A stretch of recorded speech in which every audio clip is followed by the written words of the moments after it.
नमस्कार दोस्तों, एक बार फिर से स्वागत है आपका वायरल खबर में। अभी हम मौजूद हैं लखनऊ के इको गार्डन में और यहाँ पे जो तमाम जो शिक्षक हैं 2011 से वो लगातार तमाम तरीके के टेस्ट हो, चाहे वो एग्जाम हो, वो पास करके बैठे हैं। चाहे वो अखिलेश यादव की सरकार रही हो, चाहे वो योगी आदित्यनाथ जी की सरकार रही हो, लेकिन दोनों ही सरकारों में इनकी सुनवाई नहीं हुई। और ये लोग आज फिर यहाँ पे इको गार्डन में पहुंचे हुए हैं और लगातार अपनी जो आवाज है उसको बुलंद कर रहे हैं। आइए इनसे जानते हैं, कहाँ से आए भाई साहब?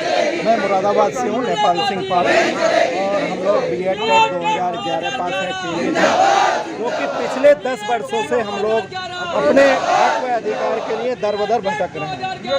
और हमारे सामने सरकारें आई और चली गई, और जिन सरकारों को हम चुनते हैं वही सरकारें हमारे साथ वादा खिलाफी करती है। अखिलेश यादव जी की सरकार आई थी मायावती जी के बाद में, उन्होंने हमारी बात नहीं सुनी, हमारा हक अधिकार नहीं दिया, उनकी सरकार बदल गई। और बीजेपी की सरकार उस समय नहीं बनी थी तो केशव प्रसाद मौर्य जी जो उप मुख्यमंत्री बने हैं, हमारे धरने में ही बैठ के हम लोगों को कहते थे कि BEd TET 2011 की लड़ाई है, भाजपा की लड़ाई है, और वो अब इस वादे को भूल गए। उनकी बीजेपी की सरकार बन गई है और बीजेपी सरकार के उस समय बहुत सारे अध्यक्ष थे, महेंद्र नाथ पांडे जी और केशव प्रसाद मौर्य जी, और कैबिनेट मंत्री थी स्मृति ईरानी, और बहुत सारे बीजेपी के नेता थे, और सदन में भी बहुत चिल्लाते थे। वो कहते थे कि BEd टेट 2011 को नियुक्ति मिलनी चाहिए, क्योंकि उस समय सपा की सरकार थी। और अब जब बीजेपी की सरकार आ गई, हम लोगों ने उन्हें वोट दिया, सपोर्ट किया, तो वो आज लोग हमारी बात नहीं सुन रहे हैं।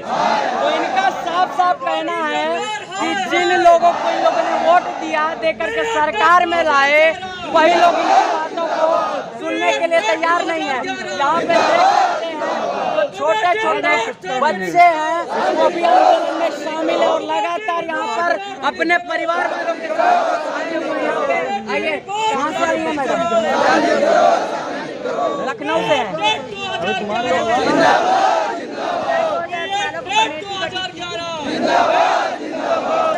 वो सार्वजनिक की जाए, नहीं तो कल बहुत विशाल जन समूह आएगा और इसे रोक पाना बहुत कठिन होगा। तो बिल्कुल इन लोगों ने कह दिया है कि जल्द से जल्द इन लोग की मांगों को सुना जाए, नहीं तो यहाँ पे बहुत ही भारी संख्या में जो भीड़ है वो पहुंचेगी। ये बताइए मैडम कि कितनी संख्या मान के चले कि यहाँ पे इकट्ठा हो सकती है, कितनी संख्या में लोग आएंगे? 15,000 लोग।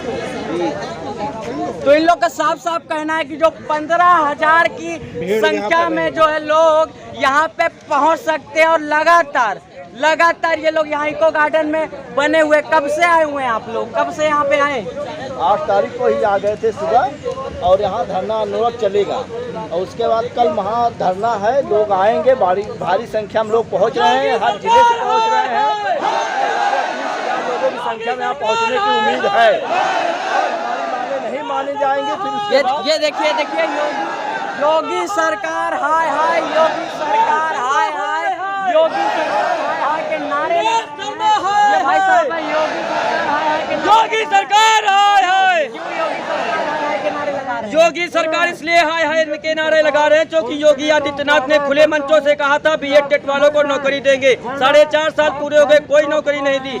योगी आदित्यनाथ जी ने कहा था कि आपके समस्या के समाधान के लिए एक हाई पावर कमेटी बना रहे हैं, जिसमें माननीय दिनेश शर्मा जी को उसका अध्यक्ष बनाया था। अनुपमा जायसवाल बेसिक शिक्षा मंत्री थी, उनको उस कमेटी में सम्मिलित किया गया था हमारी समस्या का समाधान करने के लिए। 4.5 साल हो गए, कोई समस्या का समाधान नहीं हुआ। 30 जुलाई 2018 को एक हाई पावर कमेटी बनाई थी, बोले थे 45 दिन तक आप शांत रहिए, आपके संगठन को न्याय मिल जाएगा।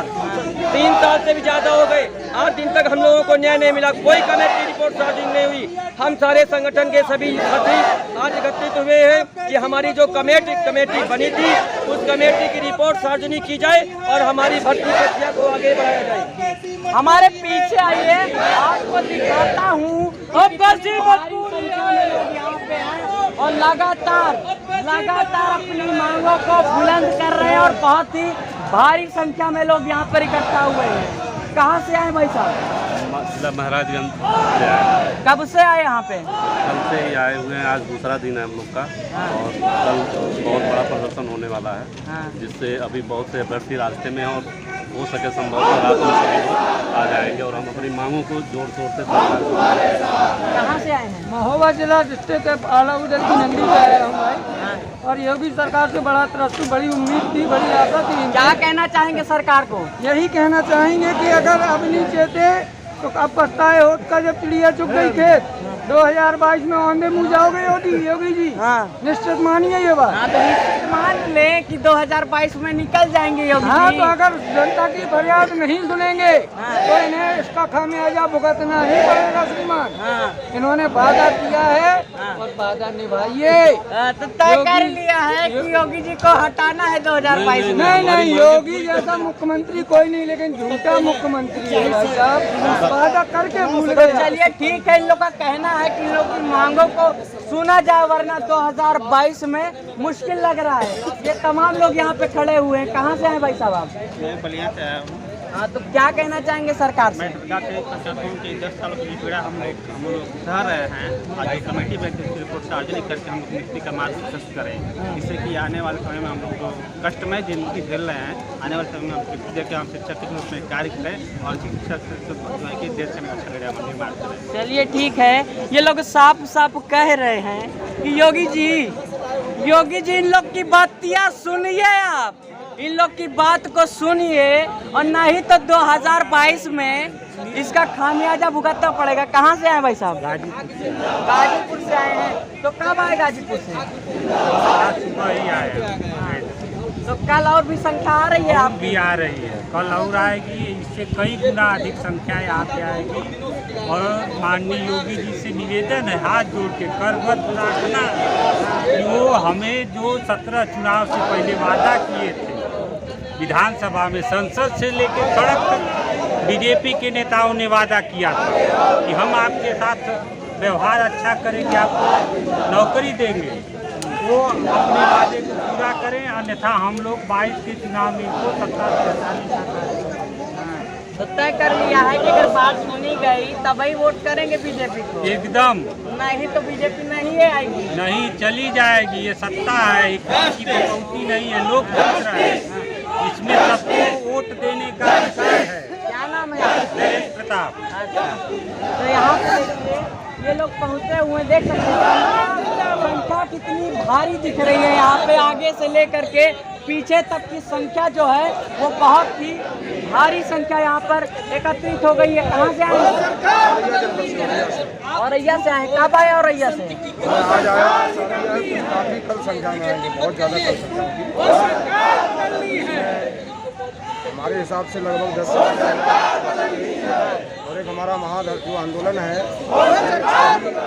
अच्छी दिशा के लिए है, जो हम लोग सत्य की लड़ाई लड़ते रहे। बीजेपी गवर्नमेंट ने हमारी बातों को नहीं माना या उसको नहीं किया। ऐसी बात है, जब इन्होंने रिपोर्ट छापनी चाहिए तो ऐसी सरकार से क्या उम्मीद की जाए कि वो सार्वजनिक करें। चलिए ठीक है, आइए मेरे पीछे आइए और दिखाता हूँ कि कितनी भारी संख्या में यहाँ पे जो भीड़ है वो एकत्रित हो गए और लगातार अधिकारों की बात कर रहे हैं, मांग कर रहे हैं। और ये सामने से आइए, कितनी भारी संख्या में लोग बैठे वो बड़ी जोशो खरोश से लोग नारे लगा रहे हैं। जोश में कोई कमी नहीं हुई। कहाँ से हैं? अच्छा, तो सरकार निकलनी है, जो सरकार निकलनी है, जो सरकार निकलनी है, जो सरकार निकलनी है, जो सरकार निकलनी है। हम विधानसभा तक भी जा सकते हैं अगर हमारी मांग, क्योंकि कमेटी सरकार ने हाई पावर कमेटी थी और उसका जो है हाई पावर कमेटी डायरेक्ट आप लोग इको गार्डन में ही आए हैं कि कहीं गए थे वहाँ से आए हैं? हम लोग पहले तो धरना के लिए इको गार्डन में सहमति किया, इसलिए यहाँ से अपनी बात सोच रहे हैं कि जब उनकी कमेटी बनी है, मुख्यमंत्री जी बनाए हैं, सार्वजनिक करके बता दें हमारे लिए क्या। तो ये बताइए कि यहाँ बैठे हुए हैं इतनी देर से, कोई प्रशासन का आदमी आया बात करने कि क्या बात है? अभी प्रशासन का आदमी तो नहीं आया है, लेकिन लाइव से पता चला है कि शाम तक दिनेश शर्मा जी से बात करवाने के लिए बोले हैं, लेकिन हम लोग माननीय अध्यक्ष जी बोल दिया है कि कल जो है पुलिस का क्या उसके बाद से पुलिस जी सरकार की होती है, लेकिन क्या कुछ कहा गया नहीं चलेगी, नहीं चलेगी, नहीं चलेगी, जुमलेबाजी नहीं लेकिन चलेगी, यह नहीं चलेगी। मोदी मोदी हाय अगर तत्काल नहीं किया जाता है या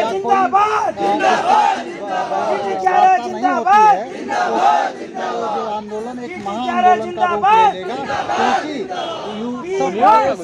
सभी जनपदों से हमारे साथी लगातार उनका आवागमन जारी है और वो आ रहे हैं, और यह जो है खचाखच जो है इनको गार्डन भर जाएगा टीटी बीएसएफ अभ्यर्थियों से। योगी मोदी हाय हाय, दिनेश शर्मा हाय हाय, कमेटी रिपोर्ट सार्वजनिक करो, कमेटी रिपोर्ट सार्वजनिक करो, कमेटी रिपोर्ट सार्वजनिक करो, दिनेश शर्मा हाय हाय, दिनेश शर्मा हाय हाय। ये बताइए, सरकार के विरोधी नारे लगा रहे हैं, अभी जब सरकार की तरफ से कोई बात ही नहीं कही गई तो सरकार की तरफ से हमारे संगठन की 20 बैठकें हो चुकी, सरकार वादा खिलाफी कर रही। कौन कह रहा है सरकार के साथ बैठक नहीं हुई?